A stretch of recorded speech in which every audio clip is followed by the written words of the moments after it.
fucking moment. And you go, wow, I'm in the moment. And I realized this is a significant moment. And I realized that I was identifying shit passing me by. Things were passing me by. And I had a decision then and a moment that night to either do things differently or just be one of those guys that you go see at Indian casinos in the desert at Morongo or Chumash or whatever. And I realized when I looked back, I began following Brad Williams on Twitter the day before his April Foolishness set. And you said earlier, comics just walk out, they kill. And that's exactly what I did that night, Katz. And in fact, I said to my buddy Charlie, I said to a couple, I go, what am I going to do? Like, I don't even know what I'm going to do. I said that probably 6 times. And I was nervous because this guy changed the game on us all. This little guy went out. Hold on, I got a standing ovation. And I realized, and I said it on Kevin and Bean, next year at April Foolishness, I will have the best set of the night. Because I realized, like watching water go by in a river, Brad Williams was new. Like the Ramones coming out. Like Jane's Addiction in '88. That was some new shit that took everybody by surprise, which is the best part about comedies, when you're completely surprised. And I realized at that moment, I did not do what Brad Williams did. And you touched on it earlier. Brad Williams' tweet the day before was, I'm really nervous, so I'm going to keep practicing my set for April Foolishness. Yeah. That guy was home in front of a mirror, banging it out, banging it out. He left nothing to chance. Undeniable. When he took the stage, he was locked in. It was like a fucking an Air Force pilot on missile lock, and there was nothing that could change it. Nothing could have happened to make him not get a standing ovation that night. And the thing was, most comics who are a little bitter might say, well, he did a lap dance at the end. But the fact is, for the first 10 minutes or so, it was straight stand-up material. He could have gotten off and he could have gotten off right then and there and done I well. thought he was getting off 4 separate times because the laugh was so huge. I thought, don't push it, dude. You're redlining. Drop that mic and fucking get those little legs out of there. And this is one of the things that I wanted to touch on today, which is really, I think, important for all comics or artists.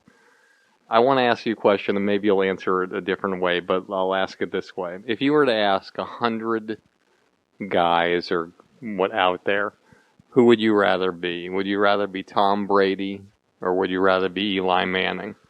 My guess is, in my mind, 99 out of 100 guys would say, I'd rather be Tom Brady. I'm. Hold on one sec. And I'd be the stoner comic book geek that doesn't know the fucking difference. Okay. They both play football, right? That's right. I'm very, very curious now. You piqued me, Barry. All right, I am going to pique you. So I think the stoner just likes the name Eli. For those, Eli. Should I talk about Dr. No and Dr. Anyway, so anyway, in football. Dr. No, you're a foot doctor there. So this is really important. So I would say Tom Brady. That's right. And let's just say 99 out of 100 guys would say I'd rather be Tom Brady because I have more definable skills. I have a better reputation. I have a hotter girlfriend. An extra championship. I am one of the most respected guys in the league. I started as a 6th round draft choice, like I'm not supposed to be here. Like your friend on the Universal Amphitheater stage. I'm not supposed to be in this show. Right. I was a backup at Michigan. But I'm in the show. Drew Henson or somebody. That's right. A third baseman. He backed up a third baseman at quarterback. That's right. So most people would want to be Tom Brady. So what happens in 2 Super Bowls? Last Super Bowl, Tom Brady has one of the greatest games of any quarterback in the history of the Super Bowl. He sets the record. 16 passes in a row. Amazing, amazing. But yet there's one fucking guy who's less talented, less skilled, less respected. For some reason, figured out a way to beat him. Figured out a way to beat the best guy that we'd all rather be. Most comics and most people watching that show, if they have a choice to be that guy, Brad Williams is his name, or Jay Mohr, they want to be Jay Mohr. They want to hang with Jay Mohr. They want to be around. They want to know him. They want to be behind the scenes. but that fucking guy beat you that night. Yeah, because absolutely. he did something. He figured out a way to do something while you were just walking around thinking, "Hey, I can just do walking this. around, I can fucking make Giselle." it happen." And he went in and he took you off like Eli Manning picked off Tom Brady. Not once, but twice. And next year, on the April Undeniable. Foolishness, okay, next year, he's going to come in and he's going to have a little more of a reputation. He might say, like Eli Manning said, "I'm an elite quarterback." Eli He was might right. say, Brad might say, "I'm an elite comic." And people might say, "No, you're not." And then you go on again next year with him. But everybody knows that he's trying to beat you and he wants to beat you, and everybody knows that he can beat you. So now, are you going to rise to the occasion and beat him, knowing that he's doing that? But then when you're focusing on him as a comic, there might be some other fucking guy who's on the show. Who's Cam Newton all of a sudden? He comes out of nowhere. And so I think that's the thing with comics that you have to know when you're going for an audition or you're going on a comedy show or anything. It's like there's always somebody who's there who can pick you off and will be there to pick you off and take away your thunder if you're not paying attention. When you learn your driving test, when you go to your driving test, your instructor always tells you, watch out for the other guy. And in comedy and acting, that's what you have to do because there's always somebody who's trying to do it better and they may be less talented, they might have less of a reputation. And then all of a sudden you look at somebody like, it doesn't matter, like Eliza Schlesinger from Last Comic Standing.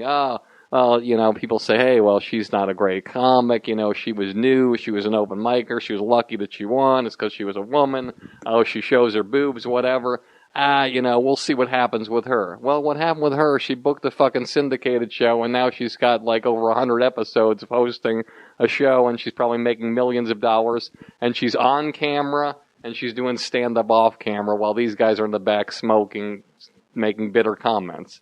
Because she figured out a way to win and beat the people who she shouldn't have beaten. And I think that's what I wanted to say about comedy and acting and the Universal show and everything. Did you get all that, Cohen? All right, because you were the one that put a flag up because it was a sports take. I'll tell you this. Yeah, my knee-jerk response, and again, I still would like to be Tom Brady. So Brad Williams being the Eli Manning that beat me that night, and you're absolutely right. He beat everybody. He won.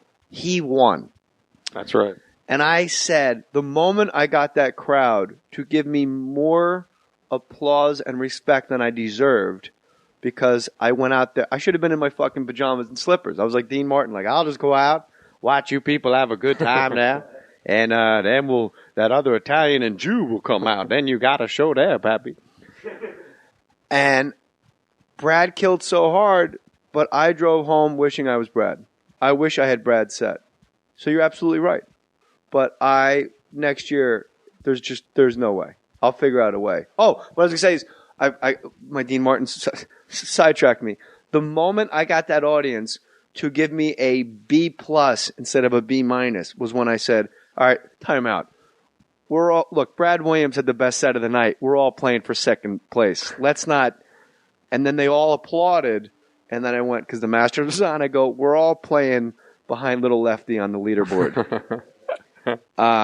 So that was like me letting the Louis thing that you said about Jim Carrey, but not to make them sick of Brad, but to go like, look, let's not, I don't know what the guys that between Brad and me did, but let's not acknowledge that a guy just came out here and fucking burn the village down. And I think that's what's amazing about you as a performer. Most performers will not do that because they have too much of an ego to acknowledge somebody else at a better set, and they'll fight and swing till the end instead of being humbling and having humility and I mentioning. agree. With me, though, it's not ego. I think it's more. No, I'm saying most comics wouldn't do that. I'm agreeing with you. But with me, it's not a matter of not having an ego. It's more, and when I say presence, I don't mean my stature. I mean in the Buddhist way of being there. I need them to know that I know. And by doing that, me and 6,000 strangers are all on the same page for everything else I say after that acknowledgement. Because I don't want them thinking, wow, this guy was in 30 movies and a dwarf just came up here and fucking annihilated him. Wow, that was really weird.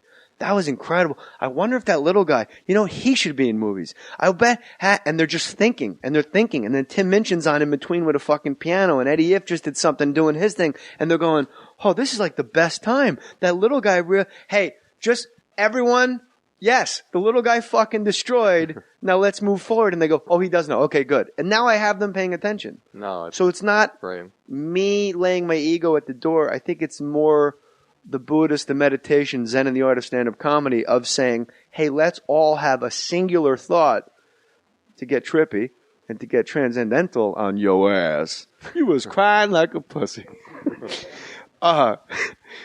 I needed me and 6,000 people to have a moment of absolute singularity. And that moment was when I acknowledged the fact that Brad Williams absolutely, hands down, crushed. Yeah, and I think something else about comedy as well that I think is important that I always believe in. And again, it's a sports reference, and I'm sorry to bore you here, but I grew up in the Massachusetts area. I went to a lot of Celtics games, and one of the things about Larry Bird that's an amazing fact that maybe a lot of people don't know, and maybe some of you do know, is that he had a pact with himself.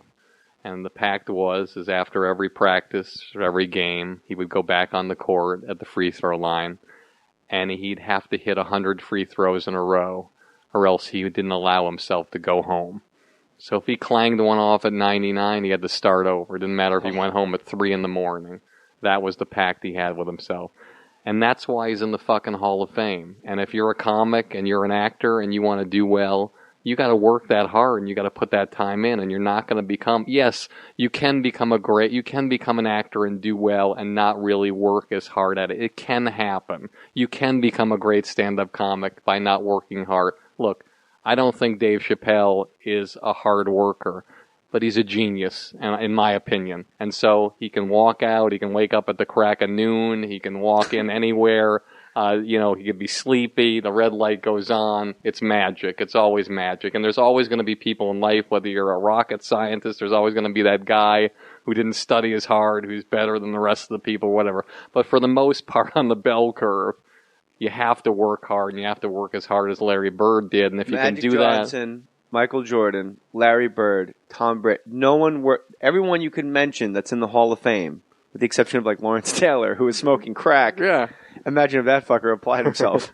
Imagine if Lawrence Taylor said, instead of smoking crack today, I'm going to do push-ups. It's true, and that's the thing. And so if you want to be in the Hall of Fame of comedy or acting, I hear you guys have playbooks. Could I see one? I don't want to smoke crack today. I want to read a playbook of the 88 Giants. I mean, I don't know Chad Ochocinco. I don't know him. I'm not, I can't. Child, please. I can only speculate when they say, he's having a hard time learning the playbook. I can only speculate that Chad Ochocinco is not getting up at 6 in the morning and studying the playbook and figuring it out and asking in every moment of every waking hour of the day, figuring out so he can. You know who is?